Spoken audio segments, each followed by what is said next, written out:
চলো আজকে দেখে নিই নন্দনের আশেপাশে কিছু পকেট ফ্রেন্ডলি খাবার জায়গা। তো প্রথমেই শুরু করি 1 কাপ কফি দিয়ে, যেটার দাম ছিল 20 টাকা। তারপর চোখে পড়লো এই ফুড কোর্টটা, যেখানে পাওয়া যাচ্ছিল প্যাটিস, স্যান্ডউইচ, তাছাড়া আরও অনেক ধরনের কেক।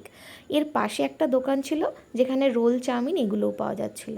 আমি একটা চিকেন প্যাটিস নিয়েছিলাম, দাম ছিল 33 টাকা, মানে 33 রুপিস। মোটামুটি ছিল নট রেকমেন্ডেড। এছাড়া তোমরা রবীন্দ্র সদনের গেট নাম্বার 1 থেকে বেরিয়ে বাঁ দিকে ঘুরলেই পেয়ে যাবে সাইমা রেস্টুরেন্ট, যেখান থেকে তোমরা রোল খেতে পারো, বিরিয়ানি খেতে পারো। আমরা এগ রোল নিয়েছিলাম, চিকেন মাটন আগে খেয়েছি তাই জন্য ভাবলাম এটাই ট্রাই করে দেখি। মাত্র 40 টাকা দাম। তারপরে যদি মোমো খেতে ইচ্ছা করে তাহলে সাইমার পাশে গলিটা দিয়ে চলে আসবে, এক্সাইডের বিল্ডিংয়ের পাশেই একটা মোমোর দোকান আছে, যেখানে তোমরা 50 টাকায় মোমো পেয়ে যাবে। এই যে দেখা যাচ্ছে মোমোর দোকানটা।